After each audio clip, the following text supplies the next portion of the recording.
Hey guys, Thunderstruck MTB here. Today let's talk Shimano Wandering Bite Point. Wandering Bite Point from Shimano is not a feature, it is a irritation. And what that means is when you repeatedly have to dab the brake, let's say going across the face of a mountain, kind of off camber, exposure to the right, and you're kind of traversing across the face, you may have to, tap both brakes, hold, it'll shoot for 10 feet and get down that and then pull hard and be off for 6 seconds. And then again and again, what happens is the bite point is not always in the same place it was the last time you released the brake. And that's the Shimano Wandering Bite Point. It isn't just barreling down a fire road 60 miles an hour and jumping on brakes for the turn. That's not where it's affected. So some people will say, oh, it's you don't know how to bleed, brakes. Find someone who can do it. And, that's a fair statement. But this set of brakes, these are 8100s.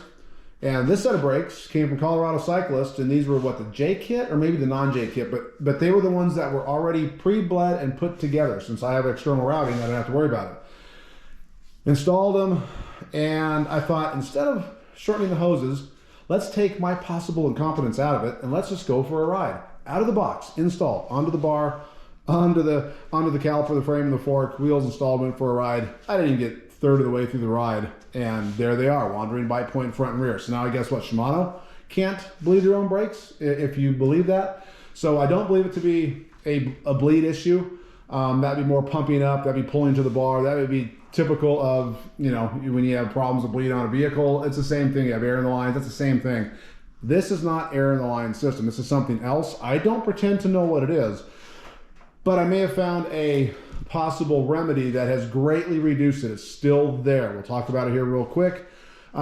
This should work for the 4 pistons. I have the 2 pistons. I prefer 2 pistons. It should work also for the 4 pistons. Again, these are the 8100s with the EV spec. So I found a post online that I will either put in the comment section or in the description. And to sum it up, it's a Shimano rep, which I've never seen before, and they say, always finish the bleed with the free stroke screwed all the way out. Now be clear, this free stroke screwed all the way out is only 3 turns. There's more than 3 turns on the free stroke screw. There is more, but they say 3 turns is the max. Do not go any further. So 3 turns. And I thought to myself, that I've never done before. I have 2 funnels. I do both brakes at the same time, leave it here on a stand, put the front up about 6 inches, works great. So that I've never done before. I do the lever flick all the time. It's a quick, easy way to bleed the lever if you think you have air in it.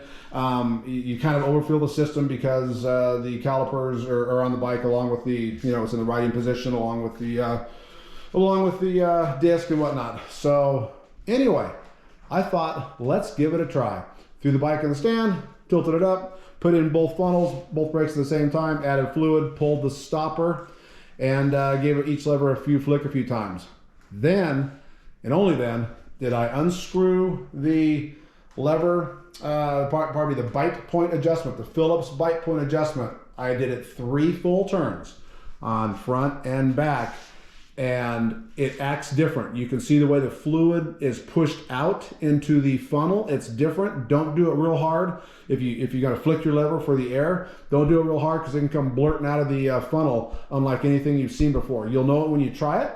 And I knew something was different at that point, and I thought, okay, that's different. And so lever flick, 3-5 minutes. I didn't have any air in there at all. I went ahead and did it, and then I went ahead and put the stopper back in both sides. I took the funnel off, and then I buttoned the system up with the reservoir bleed screw and O-ring, and only at that point, then when it was all sealed, did I then close back and fully tighten my free stroke screw. And yeah, that did something different. It changed, the reach was changed. I had to pull my reach on both bars in about a full turn and a half on the reach because it did something different internally with volume in the reservoir. I don't claim to know what, I'm just telling you what I experienced. And again, I thought, well, man, did I overfill the system? Am I gonna have fluid come squirting out the end right here? And I screwed my brakes up. I thought, worst case, I'm gonna give it a try because I hate the brakes the way they feel anyway. It'll just give me an excuse to just get rid of them and get something new. I've been riding with it this way for all summer, and before scale of 0 to 10, 0 being no wandering bite point at all, 10 being the most horrific, these brakes were, I would call it a nice solid 7. Very irritating. I have reduced it down to probably a 2. That's the only change I made. I did nothing else different. It's still there, but not nearly to the degree. It makes these brakes completely usable, and I don't, I'm not as frustrated as I was. I still would like them to be 0. I'm still eyeballing a set of Dior 6100s, which I've read multiple reviews have 0 issue with the wandering bite point. Whether that's because they don't have the ceramic pistons in the calipers, some people think, whether it's because they have a different reservoir, master cylinder, they don't even have any type of a port there for the bite point screw like XTR, XT, and SLX does. I don't know, but I'm thinking about it, but I don't trust some of those reviews sometimes. I take things with large grains of salt. This, you don't have to. If you're watching this video and you don't do your own work, you take your bike and you have the pads, you know, put in, and that's your type of a rider that does that, you do you, and this video probably isn't for you. But if you found this because you were checking on, you know, Shimano wandering bite point and what could possibly fix it, chances are you've got the bleed funnel for like, what, $7, $8, whatever it is, and you probably got some Shimano fluid lying around. It's a free try. Go out, do it. It takes 5 minutes. And I think you're going to see to yourself, my experience is, it helped greatly. Didn't eliminate it, but it made the brakes much better. So anyway, guys, if you've done it, let me know. If you did it with great success, if you did it and I was totally lucky, full of crap, well, let me know in the comments. Doesn't matter. Just try and help someone else out there who's kind of sick and tired of not having consistent bite point on their Shimano brakes. So anyway, thanks for watching, guys. See ya.